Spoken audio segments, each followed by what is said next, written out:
Ada pertanyaan dari perwakilan Aliansi Mahasiswa itu Bu. Sekolah aliansi mahasiswa aja. Aliansi anak jalanan. Itu mah mahasiswa rakyat miskin kota kan.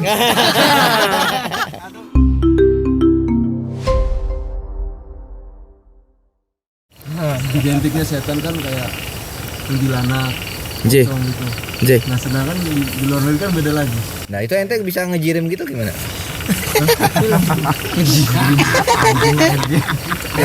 itu fakta atau gimana? Jadi mungkin kalau saya terjemahkan ya dari bahasa orang autis ini. Susah antum paham bisa nggak? Saya nggak paham. Nggak paham. Aneh sederhanakan pertanyaannya ya. Orang tasawuf katanya. Orang tasawuf katanya. Kalau di Cina ada vampir, di Amerika mah mungkin di daerah Dracula, di kita kok Pocong. nggak keren gitu pakaiannya. Nggak keren.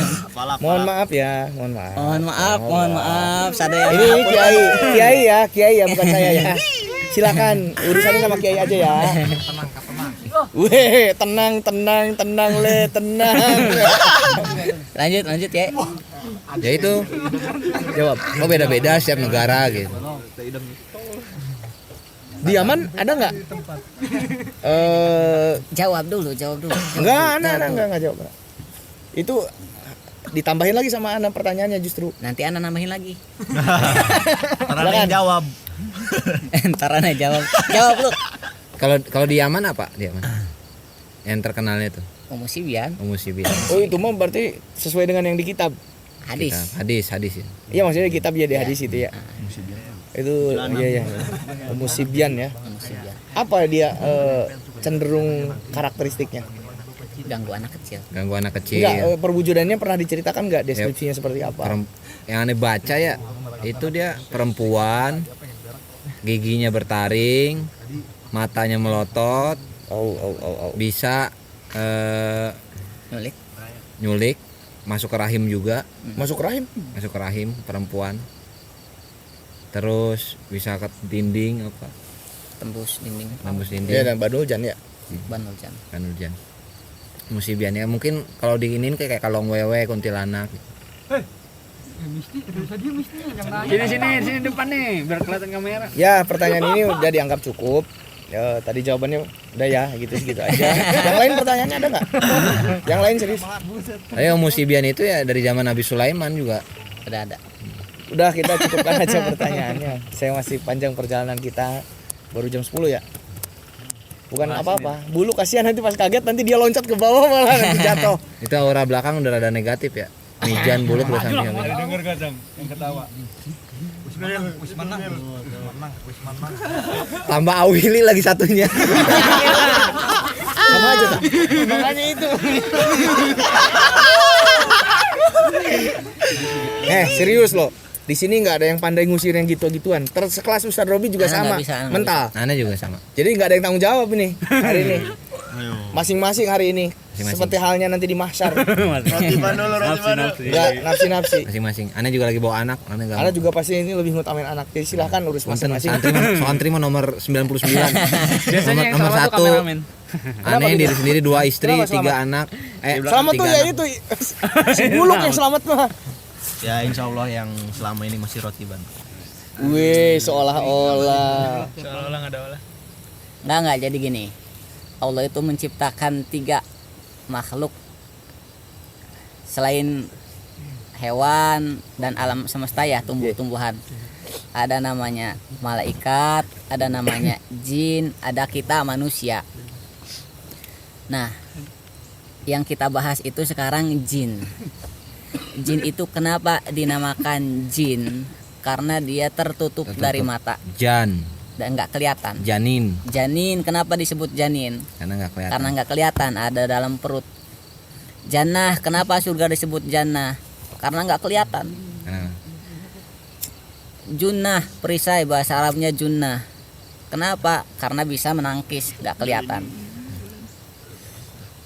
Jin itu makhluk ciptaan Allah Subhanahu wa Ta'ala yang memiliki alamnya sendiri, memiliki pekerjaannya sendiri, memiliki kehidupannya sendiri. Mereka bisa melihat kita, kita tidak bisa melihat mereka. Berbeda universe. Berbeda universe.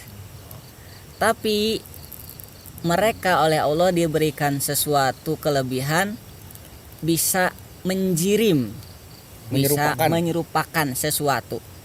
Nah, sesuatu yang diserupakan oleh jin ini berbeda-beda di setiap daerah, tergantung keyakinan penghuni daerah tersebut. Maka kalau di kita di Indonesia mengenal ada istilah pocong, kuntilanak, kalong wewe, genderuwo, tuyul dan lain sebagainya. Karena keyakinan di kita ya seperti itu. Kalau di Cina nggak ada pocong, nggak ada kuntilanak. Di sana adanya vampir. Karena keyakinan di sana seperti itu. Di Eropa adanya Dracula.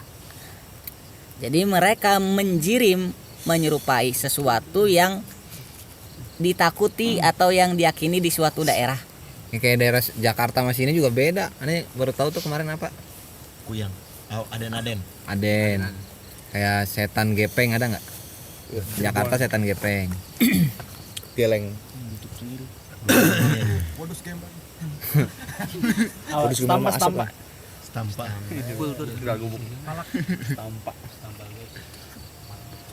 Ya, udah itu aja mungkin ya. Ada lagi bab jima yang lain? Bab jima aja. Ini soalnya di kita mereka ikut podcast masalahnya. Siap. Masalahnya ikut podcast juga. Antum lihat tuh. Yang enggak. Boleh lah. Kameramen. Enggak. Bahasa politik. Politik itu. Ini ada yang nanya juga Gimana? Ini tentang mistis ya. Ya. Bisnis lagi. Pertama itu yang masalah erup apa ya kalau bahasa ini itu bukan. Kalau medisnya nggak tahu, Iya. saya lupa lagi istilahnya tuh. Pernah Nah. dengar? Astral Projection. projection, Astral Itu projection. mah ini apa? Sleep paralysis. Asli paralysis. Sleep paralysis. sleep paralysis. Jadi semua hal mistis selama masih bisa diilmiahkan, usahakan diilmiahkan gitu. Selama masih bisa diilmiahkan. Termasuk rep-repan juga itu kan ada fakta ilmiahnya juga. Ya meskipun kita waktu di GSG susah tuh. Antum Mangkuk. Hah? Obi. ngalami itu? Masih mijan, Obi. Asli Jan itu Jan? Mangkuk? mangkok. Asli? Coba diilmiahkan Jan. Enggak, udah Itu enggak ada dapet. Udah enggak dapet. Ant-Man. Ant-Man lagi syuting. Ant-Man. Gua geser. Iya. Yang Quantumania kan lagi keluar sekarang. Oh, iya, iya. Ant-Man Quantumania. Itu syutingnya tuh di GSG. Kameramennya juga segede Iya. Ant-Man sama. Cut, action, tuh mangkok geser katanya. Ya mungkin. Memang sih kalau lagi ngalamin hal kayak gitu tuh ya harus dilogikakan dulu. Kalau misalkan logis biasanya kita masih aman-aman aja. Tapi kalau udah unlogik mulai bulu kuduk naik, kabur dah. Tapi kalau cerita saya kemarin ini bukan cerita mistis ya. Ini rep-repnya udah jawab belum? Ya tadi selama bisa diilmiahkan, Ini aja udah gitu Insya intinya Allah ya. bisa diilmiahkan. Karena Toh ada faktanya di Google juga, coba cari sleep paralysis nanti. Siapa yang nanya itu? Ustazah Siti Sumarti. Iya. Selama masih bisa diilmiahkan. kalau mangkok jalan sendiri, kalau saya pernah ngalami itu bohlam muter-muter sendiri kayak kipas angin. Nah, itu asli itu. Saya udah Itu nggak the bisa. wasp. Duas. Lagi-lagi husnudon sama marpel. Ya kan antum kesana biasanya. Itu urusan tauhid, ini urusan mistik kayak gini mah nggak bisa. Terus Ilmiahkan. Scarlet Sweet gitu ada di belakang saya lagi gini. Ngaruhin pikiran saya kan enggak juga lah. Kalau urusan yang kayak gitu udah nggak masuk logis, ya udah kita yakinin aja itu adalah makhluk Allah ya, Makhluk Allah. ciptaan Allah gitu aja. Yang dia juga punya kehidupan Punya masing-masing. kehidupan. Selama kita tidak mengganggu, Selama kita nggak mereka ganggu. nggak bakal ganggu. Dah.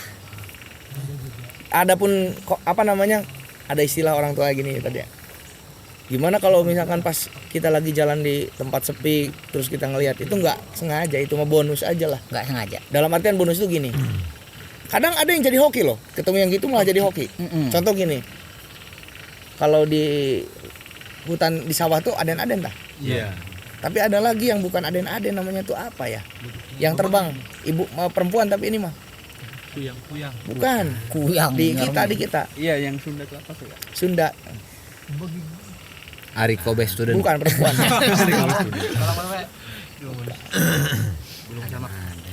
Belum sama aku lihat. Ajung Gedang. Ajul Gedang. Ajul gendang. Tank Masih belum baja, bisa move on nih. Tank baca. Tank baja. kameramen. Sekalian aja yang ngaco aja, sekalian yang jauh aja. Ya gimana? Yang di sawah. Namanya itu Raja Chicken. cicit. Berenjit. Cicit. Namanya kalau orang Garut tuh bilangnya, Garut ini. Garut. Garut KW Satro Bima. Ya, tapi kan sekarang udah jadi orang Garut. Cicit namanya kalau kata orang Garut tuh. Jadi biasanya kan kalau nelayan, bukan nelayan, kalau di daerah sungai apa namanya berarti ya tukang morok lah, ngobor. Ya, ngobor. Ngalah lauk. Ngalah lauk. Apa namanya? Piser. Oh, piser keren banget. Ngobor tengah malam jalan. Biasanya itu ada suaranya gitu, cit. Burung. Biasanya orang tua tuh suka ngasih tahu, jangan ngelirik ke belakang, udah lempar aja ikan. Nanti hasilnya bagus. Gitu. Kalau ngelirik ke belakang justru malah jadi nanti panik. Nggak akan lanjut. Satu cerita teman saya ini penasaran. Cit. Bang eta naon cenah? Gitu Kang. Geus alungkeun bae. Apanya yang dalam? Ikan yang udah Tangkapan dapat. yang udah dapat tuh biar nanti hasilnya banyak. Kasih aja gitu jatah. Cit. Penasaran ya sambil ngelempar ke belakang. Aduh, kan gua malas cerita-cerita yang kayak gini tuh sebetulnya. Wah, bentar lagi nih. Oh, nambah parah. Itu efek dingin itu. Efek dingin. Husnudon. Ini berat. Punduk gua berat. Berat ini. Lempar, penasaran sambil ngiri ke belakang. Wih, di atas udah nunggu. Oh, gede. Enggak. Perempuan. Nelayan. Cantik. Kabur tapi. Jadi Ya. pas lempar ke belakang terus gimana? Kabur udah. Ngeri wujudnya. Madaroa. Ya kama Imro'ah Al-Ghoribah. Ya sama aja sih, cuma istilah tiap daerah namanya aja Istilahnya perbedaan beda, itu. namanya beda. Padahal fisiknya mungkin mirip-mirip sama. Yang nggak bisa ditanya, maksudnya bisa ditanya tapi nggak jawab, nggak akan nengok gitu. Tapi ini serius, ini bukan cerita mistis. Artinya ini pengalaman kemarin saya pulang dari Solo ya, ini mengerikan. Saya belum cerita ke semua ya. Kalau kantor udah cerita tadi ya? Yang Oh belum juga ya, tadi cuma ke Pak Kepala aja di kantor. Ini mah asli orang. Ini kejadian kriminal, tapi karena memang bagi saya tuh posisinya sedang mistis, nggak mistis sih. Ya ada mistisnya juga, horor. ada horornya juga. Ya singkat ceritanya kemarin tuh sebetulnya saya nggak bisa naik kereta lah intinya. Saya nggak bisa naik kereta eksekutif, gak jadi karena saya belum booster. Akhirnya saya minta solusi ke bagian loket. Kata loket, sono ke terminal aja kemarin tuh. Suruh naik bis. Naik bis. Kata saya terminal pasti jauh bu, dekat katanya, tinggal naik ke flyover aja udah jalan. Saya pikir flyover berapa meter, berapa kilo. Ini hampir 1 kilo lebih. Berarti dari sini ke bawah lah jauh. Kalau dari rumah saya tuh hampir ke Cipinang. Jauh. Dari Balapan ke Tritonadi itu jauh. Sampai ada supir Grab bilang ini nggak ada faedahnya ngebangun ini. Saya kan insecure, khawatir bis yang ke Cirebon udah nggak ada. Jadi saya menitip barang dulu ke teman-teman yang belum berangkat. Saya jalan kaki aja sendiri, tanpa bawa barang apapun. Handphone juga dicas di lobi. Di jalan masih ada beberapa orang yang baru pulang dari bis mau ke arah kereta. Malam itu. Itu udah jam 5:30 sore, 5:30 sore. Tapi hujan terus. Kemarin juga sama, di sana basah terus, hujan terus. Nyampe di terminal, saya nanya-nanya masih ada bis, katanya sampai jam 8 masih ada. Ya seneng lah. Dengan capeknya jalan itu jauh. Pas balik lagi itu kan jauh. Saya masuk ke lorong lagi. Flyover kan tahu ya, tertutup lorong. Ada ibu-ibu. Saya pikir ODGJ. Dia kosong pandangannya. Dia ngelihat ke arah jalan, ke kaca. Persis di depan kaca dia ngelihat ke bawah. Tangan yang satunya patah kayaknya, karena masih ada gap di sini, perban.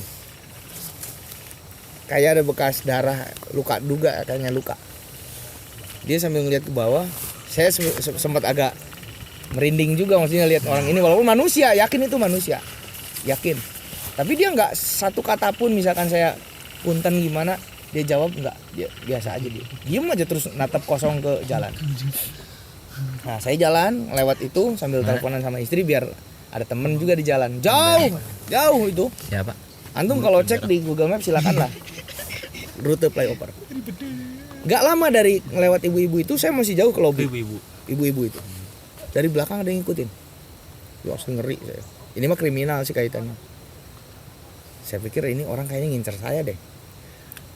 Saya jalan agak cepet, dia ikut cepet. Dia ngimbangi terus jalan saya. Untungnya saya udah agak deket tuh, orang ini udah mulai ngikutin tuh. Jaraknya juga lumayan jauh. Jadi jalan cepet tuh kayak Istanbul guys ya gitu. Cium gitu ya. Marsupilami. Saya nyampe ke lobby, sempat ngobrol dulu sama teman-teman. Marsupilami. Akhirnya bawa barang. Itu padahal lama ya, durasinya itu 15 menitan. Saya jam 7 tuh udah keluar lagi dari lobby sambil pamitan teman-teman juga mau naik kereta. Saya balik lagi ke lobby. Itu udah sepi. Bukan ke lobby, ke flyover tuh. Udah sepi. Mulai jalan, udah agak dalam. Saya sambil nelpon istri pakai headset. Kok perasaan yang tadi terang lampu yang sana, yang di ujung agak nikung dikit tuh. Ini kok gelap ya? Jalan sambil ada rasa takut mah ada. Ini masih jauh perjalanan ini, mundur jauh, maju juga jauh. Lebih jauh maju sih sebetulnya dibanding balik lagi. Ragu-ragu lanjut enggak. Dan ternyata iya. Orang yang tadi ngikutin aneh udah nungguin di sana. Dia muncul. Ana maju, dia balik badan. Ana maju satu langkah lagi, dia nengah. Kayak lagi jegat gitu. Jaraknya berapa meter ya? Mungkin kisaran 10 meter ya? Tuh, 10 meter. mau minta foto bareng. Laptop yang 8 juta. Handphone, dompet. Aduh, kalau dibawa barang ini pasti nyawa bisa selamat, barang nggak selamat. Dia mau nanya outfit lu berapa? Oke, kita spill guys, gitu ya. Kita spill dulu guys. Dia nggak bawa kamera men, gitu ya. Akhirnya balik badan, dia langsung cepat lari ngejar saya. Saya langsung jalan cepat, dia masih makin cepat mendekat. Saya lari. Bawa barang berat banget sampai ke lobi haheho. Saya lari nyari pengamanan, keamanan. Malahan salah nanya, saya ke masinis yang mau ganti ganti tugas tuh. Pak, saya dikejar orang. Mana? Nggak mungkin, katanya di sini nggak ada katanya. Ih Pak, saya yakin saya dikejar tadi di lorong. Dia kayaknya udah mulai takut kan, udah mulai rame di bawah. Kan itu turun tangganya jauh kan, pakai eskalator ya, turun ke bawahnya. Saya lari lewat tangga, eskalator lambat kan, bisa kejar nanti. Panik. Coba cari keamanan. Saya nanya keamanan malah sibuk ngurusin penumpang. Akhirnya panik, saya sembunyi di pojokan lobi. Karena kan transparan ya, maksudnya kaca semua kan yang namanya lobi itu kan, dari luar kelihatan. Kayaknya dia nguntit terus dari awal juga. Saya sembunyi di pojokan, sambil napas. Tarik banget istri saya. Kemana tuh nyari perlindungan atau gimana? Saya sama istri malah istri yang panik justru. Bi nyari tempat. Ini juga lagi di pojokan. Jadi ada pohon hiasan di dalam lobi tuh yang gede-gede. Saya sembunyi di situ karena kacanya agak ketutup. Sambil telepon sama istri, saya akhirnya udah mutusin ke Grab aja, nelpon Grab. Ana pengen mintanya Pak langsung ke depan lobi ya, kata saya. Terus pintunya buka juga. Biar langsung masuk. Biar langsung masuk. Alhamdulillah, saya akhirnya bisa pulang lewat Grab ke terminal. Di terminal juga ngos-ngosan aja hati mah, takut dia balik lagi lewat situ. Itu mah urusannya kriminal. Ya artinya ketika Anda mau mudik, mau kemana aja, waspada. Tadi udah cerita sama Kiai ya? Udah. Tapi sehoror itu sebetulnya ceritanya itu kalau lengkapnya. Dia ngeri juga. Aneh kan juga pernah ceritain, aneh di Pulau Gadung juga kena pisau. Itu jauh lebih mengerikan, itu udah langsung kelihatan bendanya. Pokoknya kelihatan celingak-celinguk di daerah orang tuh hati-hati. Sekarang mah enak, makanya santri tuh harus paham digital tentang teknologi. Sekarang pakai Grab apa, jadi kita tuh nggak ada momen celingak-celinguk, udah tahu paham. Terus jangan kelihatan polos ya memang ya. Kelihatan polos. Ya, kebaca sama orang sekitar tuh. Jadi di Pulau Gadung, aneh biasa nggak pakai tiket-tiketan, aneh ada calo jual tiket, harganya tuh 3 sampai 5 kali lipat harga dasar. Lur Agung 70.000, rumah aneh Jakarta sampai ke Cirebon 70.000. Ini aneh beli sampai 300-an berapa? Mintanya calo tuh. Minta itu. Ini kalau ke lobby enggak. Aneh biasa kesini katanya, biasa kesini. Pisau tiba-tiba ke tas aneh seret. Ya ke lobby aneh habis duit. Kemarin aneh nyawer juga demi keselamatan. Ya yang penting selamat lah katanya, minta VVIP ya mangga katanya, yang penting saya pengen berangkat sekarang Pak kata saya. Minta 250 bis 250. Kayak kereta premium aja kata saya. Ya jangan konyol lah, darah muda biasanya nangtang kan. Jadi kalau udah dewasa kayak saya, maksudnya udah punya anak, punya istri, itu pertimbangannya matang. Kalau nggak salah ada ulama juga yang berbohong, Imam Syafi'i kalau nggak salah ya, yang beliau di penjara. Oh bukan. Siapa yang di penjara, yang ngejelasin bahwa Quran itu makhluk apa gimana? Oh ditanya Quran makhluk makhluk Laisa gitu. makhluk. Al-Quran kalamullah. Hadis kodim. Hadis apa kodim. Ya ulama juga sampai digituin sama ya preman lah. Cuman dia punya lebih kuat premanismenya dengan jabatan. Helah. Siapa Imam Syafi'i. Imam Syafi'i berbohong demi keselamatan. Bohongnya hailah. Hailah. Hailah mahmudah lah, terpuji. Bukan yang tercela. Tapi itu tuh ada istilahnya ya, namanya tuh bukan helah, bukan kazib, ada istilahnya tersendiri. Jadi dohir lafadnya kemana, tapi yang kita tujukan itu kemana. Oh iya. Bukan hailah itu. Bukan Helah, bukan ada bohong. istilahnya. Kayak Nabi Ibrahim ketika ditanya bal fa'alahum kabiruhum. Bal fa'alahu kabiruhum. Bukan itu mah. Iya kan ditanya. Iya Iya, kan ditanya. jawab Iya bal fa'alahu kabiruhum. kabiruhum. Padahal yang benar kan Nabi Ibrahim yang ngelakuin. Oh iya. Jadi seolah-olah menuduh ke patung yang besar itu. Iya. Waktu itu kan pasukan Namrud, dan Namrudnya nggak masuk akal masa patung bisa ngancurin patung. Supaya mereka berpikir lah kenapa sekarang disembah, lawang dia patungnya aja nggak bisa gerak. ngancurin, ya nggak bisa gerak. Ledur walenfa. Nah sekarang kok tiba-tiba meyakini apa nggak meyakini ketika dikatakan oleh Nabi Ibrahim bal fa'alahu kabiruhum. Nah, itu hailah. Saya meyakini itu hailah kirain gitu. Itu hailah. Ada istilahnya. Itu maknanya itu kabiruhum di situ adalah yang besar itu kan bukan ukuran, bukan value. Maksud dari situ tuh. Yang besar itu adalah memiliki pemikiran yang akal sehat, ya kan, punya keimanan, itu yang besar, itu yang seperti itu. Gimana, Sir? Dari mana? Yang dimaksud adalah Nabi Ibrahim sendiri di balik kalimatnya itu, yang disembunyikan, yang disematkan. Tapi secara dohir kalimatnya seolah-olah kepada patung yang besar. Padahal itu ada maknawinya. Secara maknawi yang kabir itu adalah manusia yang sempurna, gitu. Ada yang mengatakan dalam hadis apa gimana?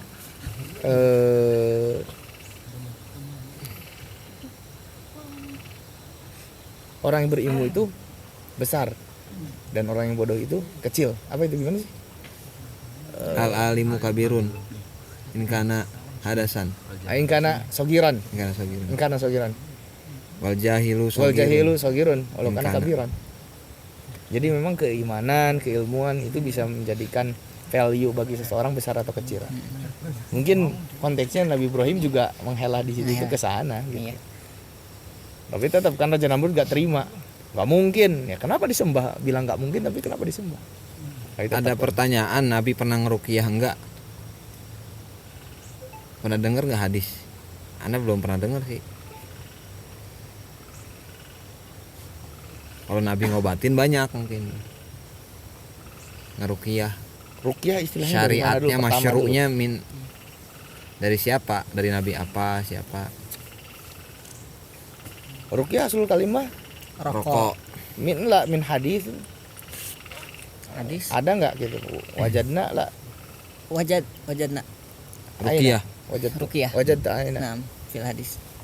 Cuma Nabi Kalau setahu ana Nabi pernah diruqyah. Nabi pernah di Pernah ruqyah. diruqyah. Oh, Jadi Nabi loh di ruqyah. Jadi sebab turunnya muawidzatain qul a'udzu birabbil falaq qul a'udzu birabbin nas itu Nabi disihir. Oh iya iya. Sama- iya. sama Aneh ingat nih. Labid bin Asom Yahudi. al-Yahud. Nah, Al-Yahud. Dan bahkan bekas-bekas sihir itu juga masih ada asar bekas-bekasnya sampai ketika Nabi meninggal kalau nggak salah. Ala riwayah hakaza. Jadi Nabi pernah disihir, sekelas Nabi disihir, Nabi apalagi disihir. kita. Yang nggak jarang baca rotib. Nabi jangan harap disihir. selamat.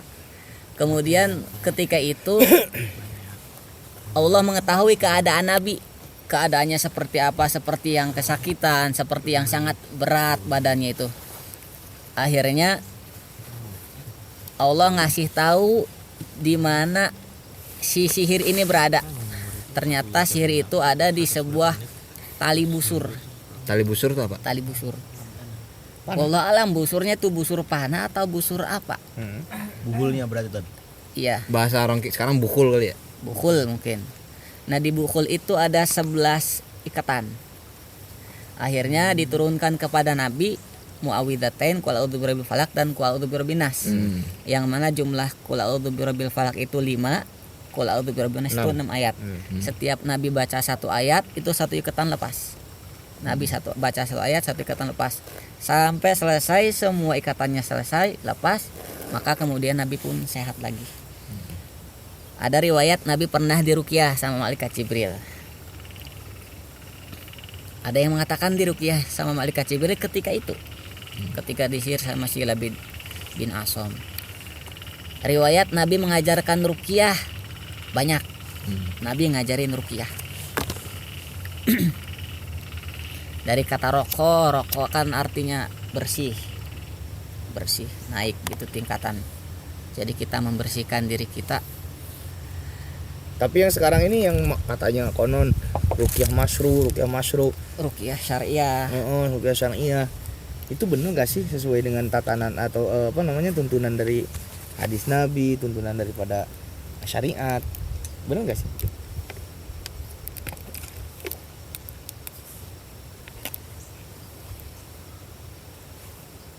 Lihat contekan dulu aja. Ya. Bismillahi urqika min kulli syai'in yu'dzika min syarri kulli nafsin au ainin hasidin Allahu yashfika bismillahi urqika.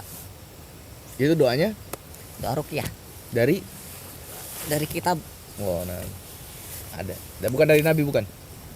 Nabi ngajarin Nabi yang- juga. oh, Nabi gitu. ngajarin juga. Kalimatnya Cuman ini bukan? kalimatnya nggak tahu ini apa bukan. Oke. Berarti intinya masyru Jadi ada. gini, jadi mungkin yang satu yang perlu kita luruskan itu ruqyah itu nggak selalu berkaitan dengan hal gaib ya. Ruqyah itu nggak selalu berkaitan dengan hal gaib. Misalkan kita tangan nih sakit, nggak tahu sebabnya apa, maka ruqyah sendiri. Oh gitu. Ruqyah Iya, sendiri. itu Syekh Nawawi juga ngejelasin. Ada yang dibacanya ada. Wa nunazzilu minal qur'ani ma huwa Huwa syifaa. syifaa. Ya Allah, itu namanya ruqyah. Kita pusing kepala nih. Ruqyah sendiri. Usap-usap kepala wa nunazzilu minal qur'ani ma huwa syifaa. Itu ruqyah. Jadi ruqyah itu enggak selalu berhubungan dengan hal mistis, hal gaib, enggak. Nanti juga ini juga sekalian amalan ya buat semuanya ya. Anda juga dapat dari kitab Syekh Nawawi. Kalau memang ada yang sakit, kerasa sakit sama kita, itu salah satunya yang membaca Fatihah, Al-Ikhlas, Muawwidzatain. Itu ditiup ke tangan. Kepala sakit, usap, tapi ditiup. Nanti bagian kesehatan juga bisa. Anak sakit apa misalkan asma, ya pakai medisnya gimana, amalan-amalan begini, nggak apa-apa. Jadi tiup ke tangan, olesin langsung. Ada di Syekh Nawawi Al-Bantani makolahnya.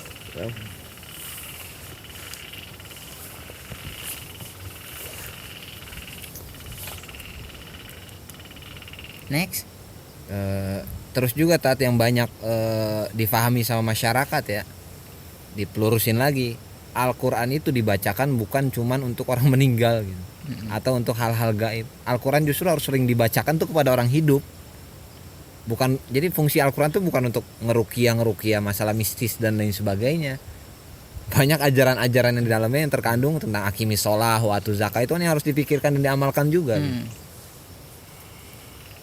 Jadi justru yang harus lebih sering dibacakan dan diamalkan tuh untuk kita orang-orang hidup, bukan untuk yang sudah meninggal. yang sudah meninggal atau hal-hal mistis aja cakupannya. Ini harus dilurusin makanya. Mungkin ada yang nanya kalau ngeruqyah nggak pakai Quran gimana, misalkan pakai bahasa-bahasa Jawa, pakai bahasa-bahasa selain Arab, Ya, itu gimana? Nggak tahu. Mujarobat itu. Hah? Mujarobat. Mujarobat pakai apa mujarobat? Kejawen kan. Mujarobat pakai Jawa. Usi. Sebetulnya mujarobat itu kan dari bahasa Arab juga. Artinya hasil dari pengalaman praktek lah. Ini mujarobat itu hasil praktek gitu. Penelitian yang berulang-ulang, termasuk kan mujarobat yang pernah dilakukan bukan hanya sekedar obat-obatan ya. Mujarobat itu Syabul Hasan Sadili misalkan pernah menemui malam nuzul Quran, Lailatul Qadar itu kan berulang-ulang, makanya tahu tanggal sekian kalau awal bulannya sekian, di hari sekian gitu. Kalau Imam Ghazali punya mujarobat sendiri. Jadi nggak mesti mujarobat itu adalah sesuatu yang kaitannya dengan obat-obatan, ramuan, tidak. Itu mah sesuatu yang berulang-ulang, kemudian dijadikan satu metode atau satu teknis lah gitu. Gitu. Nah, kaitannya dengan yang tadi, kalau ruqyah dengan bahasa Jawa, bahasa Suryani misalkan, itu bagaimana hukum? Banyak justru yang pakai bahasa Ibrani. Suryani itu kan Ya, dalam yang ditanyain juga kalau nggak salah, itu kok bisa orang ngeruqyah non muslim tapi ngeruqyah juga gitu. Kayak film Falak. Ya, mantra-mantra itu kan sebetulnya bahasanya bukan bahasa Islami. Jadi itu mah kembali kalau urusan tauhid, ya Allah yang mengabulkan, Allah yang menghilangkan kemadorotan, Allah yang memberikan kemanfaatan. Artinya nggak ada wewenang bagi bacaan apa ya, kayak musibah tadi di awal. Daroda syai'an. Yakun lahun kun yakun. Tapi kalau ana pernah dengar, tapi mudah-mudahan nggak masuk kategori kafabil mar'i kadziban an yuhaddisa bikulli masami'a ya. Ana pernah dengar katanya kalau ada orang kafir, mau dia Nasrani, mau dia Majusi, mau dia Yahudi, apapun agamanya, kemudian dia ngeruqyah atau bisa melakukan hal-hal mistis, menyembuhkan orang kesurupan jin. Ana pernah dengar itu katanya bukan berarti dia bisa mengeluarkan jin, bukan berarti dia bisa menyembuhkan, tapi itu adalah karena jinnya suka ke dia. Jadi ada kesepakatan di antara mereka. Jadi karena jin ini suka, akhirnya ya udah. Beda dengan ketika kita orang Islam yang mengeluarkan jin, karena memang jin itu Allah yang mengeluarkan. Tapi kalau mereka praktisi perdukunan agama selain Islam, mungkin secara zahir setannya keluar, jinnya keluar, tapi bukan karena bacaan yang mereka baca, bukan karena sesuatu yang ada pada mereka. Akhirnya setan itu takut, setan kepanasan, bukan, tapi setannya suka. Jadi ada ya udah batur lah, udah temen CS gitu, ngapain kayak juga bikin inilah MOU kayaknya. Iya. Kalau kapan-kapan gua nyembuhin. Ya kalau secara logika ya biar dia tetap dalam kekufuran juga. Iya. Ya terus juga biar usahanya eksis kan. Jadi lebih baik gua kontrak sama lu lah daripada usaha gua harus hilang cuan kan gitu kan. Bisa jadi. Allah alam. Yang lain? Gimana, Jan? Tadi kan Ente Banul Jan. Mizan. Nanti itu mau urusan mahsyar, nanti urusan ambil mugoyab juga. tadi kan ngomongin buhul-buhul gitu ya. Yang ditanyain tuh caranya tuh, cara dia ngirimnya itu gimana sih? Apakah lewat perantara atau JNE keren banget tuh. Dukun udah modern nih. dengan cara yang lain tuh? Tokopedia. Kalau yang pernah saya dengar sih dari orang tua ya, kadang-kadang saya juga nggak terlalu membenarkan apa perkataan orang tua ya. sakitnya nenek saya itu sampai meninggalnya itu konon katanya diguna-guna gitu ya. Saya emang nggak meyakini. Guna-guna tuh dengung-dengung. Tengung, Iya. santet kayak gitu.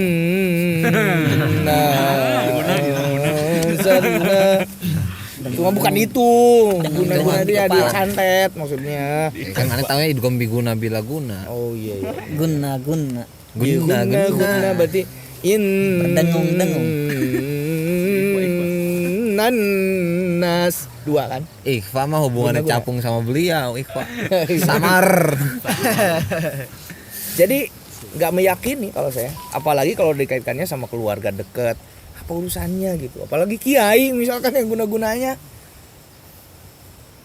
itu biasanya awam dan itu harus dihindari karena cenderung nanti malah jadi fitnah. Kalau udah fitnah nanti jadi malah dosa kita malah. Ya, itu kan sekarang berdosa. dikit-dikit orang tuh langsung nisbatkan itu, oh ini kena. Santet guna-guna Santet. sama Dengan anu nih. mudahnya Saya tahu nih daerah sana Tapi nih. itu Oh, hak gak sih? Hak kan ya, sihir ya. Sihir itu hak kan? hak. Ya karena hak, nanti tapi mengklaimnya nggak hak. Nah. Batil itu menuduhkan kepada seseorang itu. Kenapa kan amrun mugoyab. Sehebat-hebat apapun amrun mugoyab itu nggak ada yang tahu, nggak maka ada yang tugas tahu. kita Kita mah ya sudah kita tinggal menyerahkan itu semuanya Allah. Allah. Allah yashfin. Ya. Wa idza maridtu wa yashfin. Nah, katanya guna-guna. Apa yang dilakukan si ini tuh tengah malam katanya. Yang pernah menyaksikan itu paman saya. Baca-baca di belakang rumah itu kan gelap. Masih di kampung saya yang lama lah. Ada sumur. Ini tapi jangan ini deh, soalnya nanti keluarga gue nanti malah jadi hancur lagi nih. Yang lain aja lah. Nah, yang ini mah hanya sekedar ini ya, ngobrol Ini ya. Tapi tanda nanti- Ustaz Aji sudah mulai pengen nambah istri baru. Yo. Dilempar ke sumur, kadang ditaruh di kebun di belakang, di kubur, Itu yang labib itu gimana kisahnya Tat labib? ngikat manual dah. ngikat manual. Tuh, ini jangan bukulnya. Jadi ikat secara manual. Jadi mungkin memang sihir-sihir santet-santet seperti itu butuh wasilah. Wasilahnya bisa apa aja yang bersumber dari orang yang pingin kita sihir, dari orang yang pingin kita santet. Di Blok Salasa juga ada wasilah. Bibi gua juga wasilah. Ibu gua sebenarnya Wasilah. Oleh cuma gara-gara tren nama akhirnya ganti nama Ida Farida. Waktu itu artis Ida Farida kan terkenal ya. Jadi nama wasilah pengen diganti Ida Penting Farida. saudara-saudara ini untuk diketahui. Ini karena bagian daripada profil men. oleh karena itu kan ada tuntunan, ada ajaran kalau perempuan motong kuku, perempuan motong rambut, kuku rambutnya itu dikubur di tempat yang gak ada orang tahu. Itu katanya diantaranya biar nggak bisa dijadikan wasilah buat nyihir, buat nyantet dan seterusnya. Wallahu alam. Oh, termasuk ini darah haid ini. Darah haid Harus di Soptek. ya soptek itu bukan. diumpetin, cuci dulu, bersihin dulu, bersihin baru buang. baru dibuang. Kalau enggak jangan dicuci, langsung aja dikresekin, kirim aja ke figur, insya Allah dikenyotin sama figur. Pecinta, Tapi itu bener nggak ya cerita yang pecinta istihadah. pernah ada yang kejadian itu? Cinta darah istihadah. Santri Darul Ulum gitu ya ceritanya itu. Tiap saya yang ceritain kok saya yang jadi malah takut ya. Jadi buang soptek nggak dicuci dulu, tapi itu dikresekin. Ini kebakaran nanti sebentar lagi nih. Gue nih kedinginan pengen kencing. Cuman Kencing dulu yuk. kencing dulu yuk. Sekalian sholat nih, sekalian penutupan terakhir nih, cerita dulu terakhir. Nanti lanjut lagi. lanjut lagi. Masih lama nih, jam Udah berapa? mau habis baterainya juga. Aneh tadi siang semangat ya. Baru juga jam berapa? Jadi ketakutan baik aneh jadi Insecure. jatuh. Jadi buang softtek di tempat Itu di kencing. kamar mandi, ada tempat sampah di kamar Kita mandi. jaga sini ya takut jatuh. Pas dia keluar, ada yang ketinggalan di kamar mandi, balik lagi, ada yang lagi ngenyotin. Oke guys, alhamdulillah ala kulli halin wa ala kulli nikmatin. Berhubung karena permasalahan-permasalahan sudah terpecahkan dan juga obrolan-obrolan malam ini dicukupkan, kami mohon pamit undur diri. Wallahul muwaffiq lakum thoriq. Assalamualaikum warahmatullahi wabarakatuh. Tabiat tahadus bin nikmat.